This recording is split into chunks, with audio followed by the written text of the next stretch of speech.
Today, we are going to rip apart just an amazing tune off the Shovel Knight soundtrack and figure out what makes it work. Up next.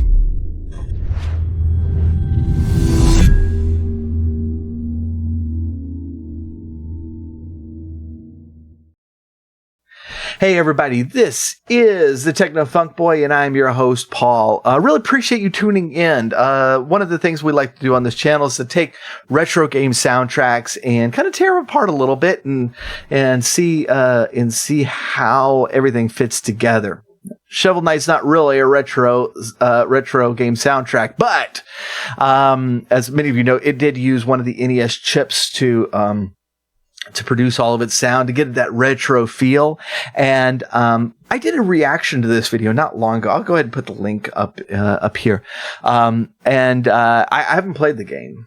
But I pulled a few songs that were suggested, and I absolutely was totally impressed. This was great stuff. I was super impressed, and this song in particular, "Strike the Earth," I've been wanting to tear apart for a long time. Now I get to. So we're going to be jumping into that now. If this is only the second video that we've been able to do since my return to YouTube, and so I really do appreciate you tuning in. If you haven't subscribed already, I'm trying to get back into production here, and so if you like this content, please do subscribe below. Hit that bell icon to notify you of future videos. I know it's like every video you click on says that, but you can actually see from below that this is a very small channel, and I'm hoping to be able to do more videos, but to do that, things have to grow a little bit, and so if you do want to see more content like that, please do that. If you have any songs you want me to kind of rip apart in the future, go ahead and make a comment below, and if I can get to those, then I certainly will. I've been tuned into a lot of really good music from the comment section, so I really like seeing what y'all come up with for me to listen to. But let's get into this. So there's a couple of things that me being really starting to look into it, beyond the first reaction, a couple of things that I was able to notice like right away. But without further ado, let's go ahead and start giving this a listen. Look. The song has an intro, then it has an A part and a B part, then it repeats the A part and the B part, then it goes to a C part. We are stopping at B. And this is a time thing. Look, there's so much going on with this song. This is a time thing. I'm trying to get this video out in a certain amount of time. And so, look, the C part is great. I know. It has cool stuff in it. I know. So let's go ahead and listen to the song, or at least the part that we're going to be dealing with today. And this is Strike the Earth, Plains of Passage.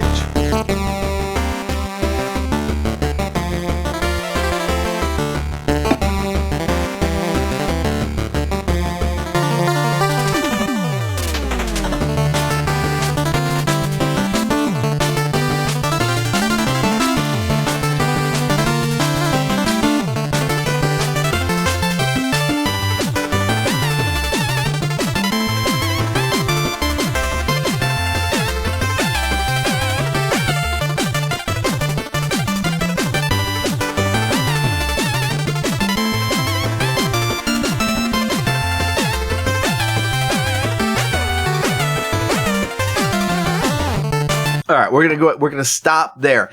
The first thing that we should address is, all right, this is an NES chip, but there's a lot more going on there than we normally hear on the NES, and this is because this is using the VRC6 chip.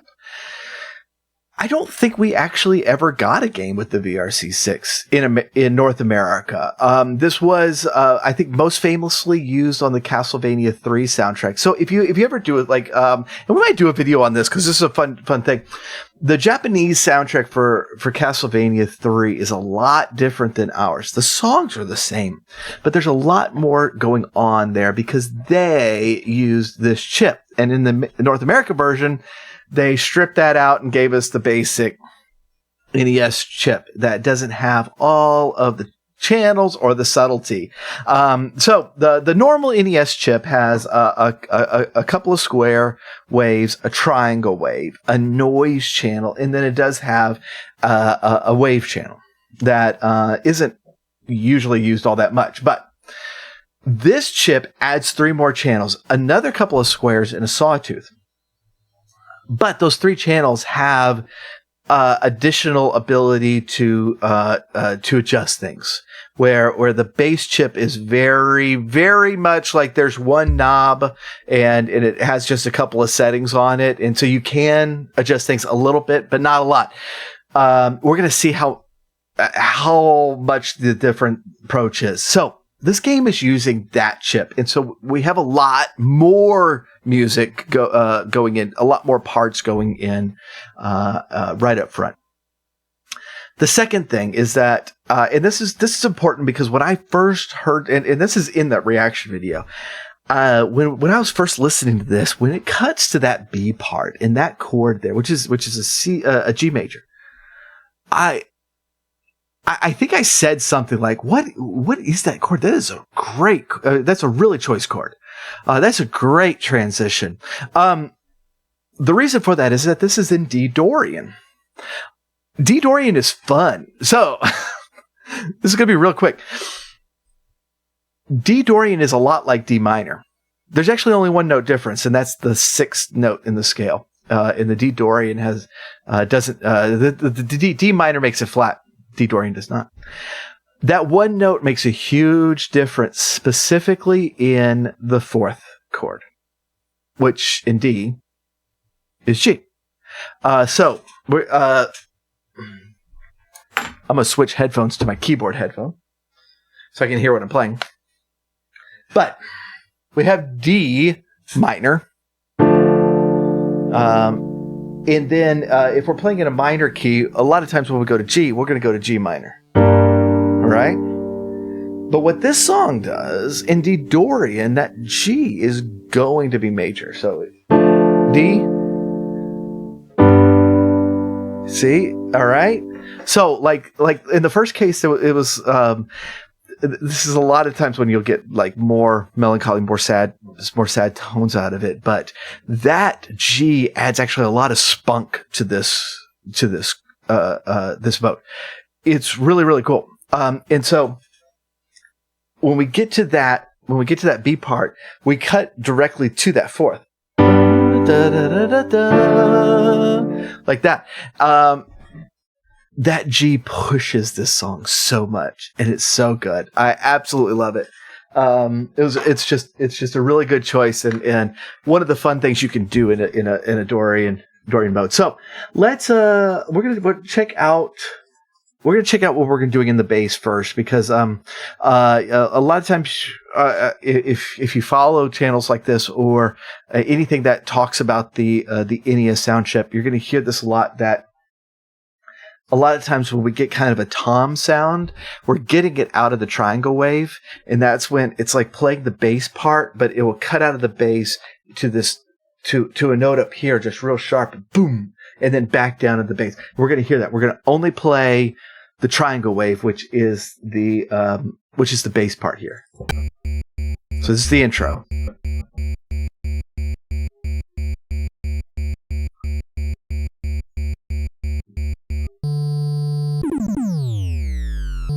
You see how it does that?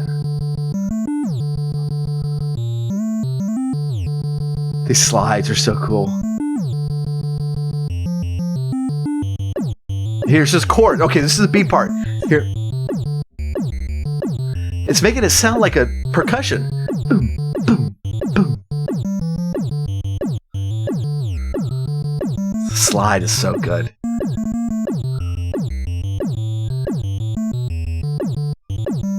I'm going to cut in the noise channel, which is traditionally kind of the drums.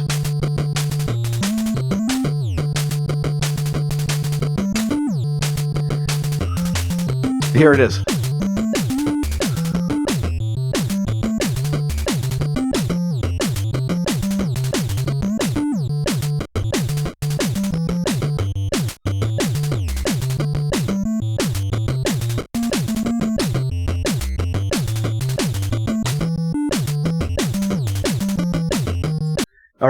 All right. So that bass line is killer.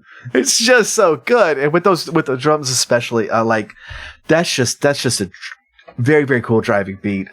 Let's go ahead and do like our first two square waves. These are the main two square waves, not the additional VRC6 square waves.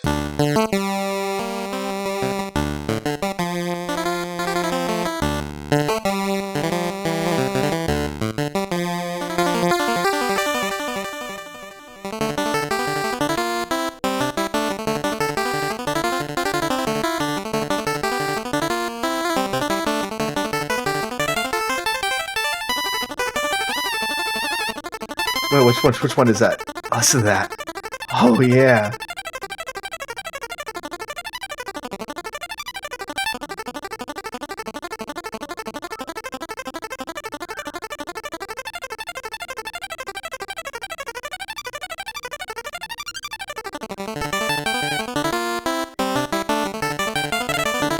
See how it's cutting in between, harmonizing like right there to rhythm right here, that second track. Listen to this vibrato.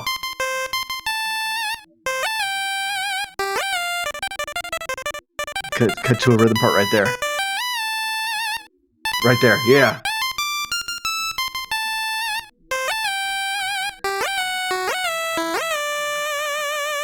So many good slides in this. So many good slides.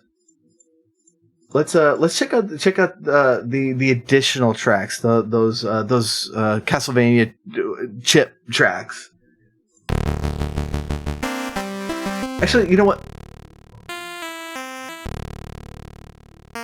We'll just do one, just to kind of get a flavor of what this thing could do.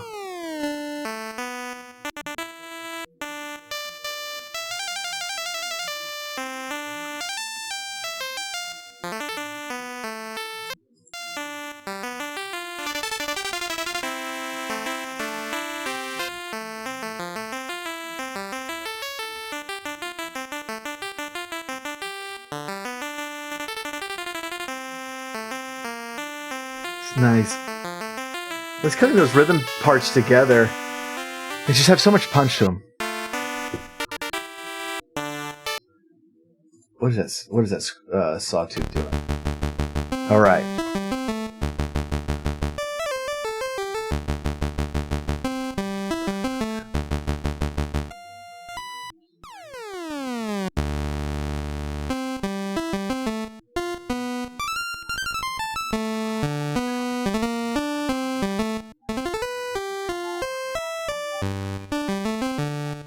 This is so interesting because it's like it's going kind of all over the place, you know.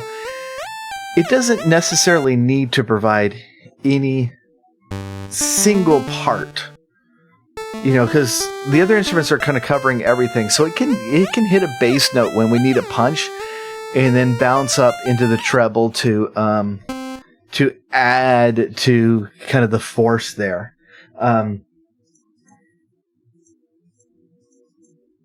I'm going to play all the squares together without the triangle of the noise. Like already, man. So this is 5 parts. To see how full it is just with that. And we don't have a bass, like a straight bass instrument in here yet.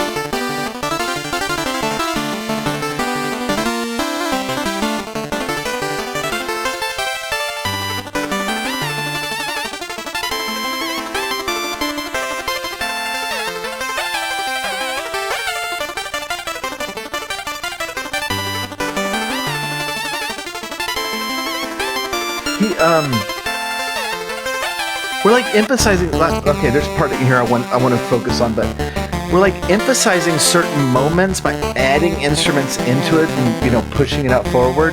But then like those elements will fade into the background with the melody. Like listen right here. Like everything goes up into that part to kind of do these harmonies around that main part. And right there we focus on that fast rhythm background. It'll be here a second again. Push it forward, back. Such good stuff. Good stuff. So that's kind of what we're dealing with. Now that we've kind of heard all the parts separately, let's take a listen to them together again. And I do this because like I appreciate this stuff all the more when I know the individual parts that are going into it, and I can kind of spot where, you know, what is doing what and why. And so it's always my favorite part when I kind of listen through all of the individual channels and then come back at the end to put it all together. But this is Strike the Earth.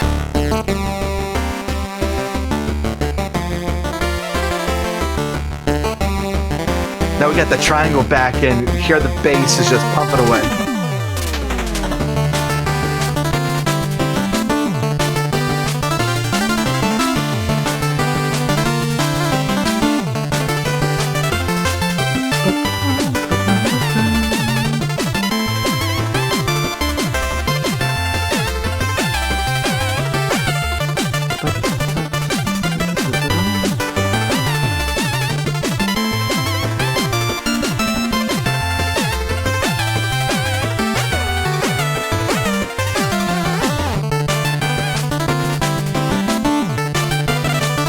We're going to go ahead and listen through to the C part.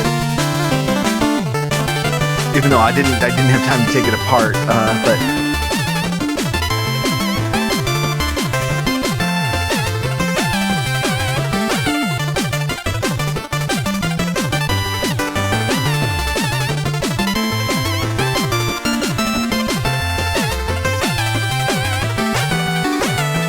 here's the C right here.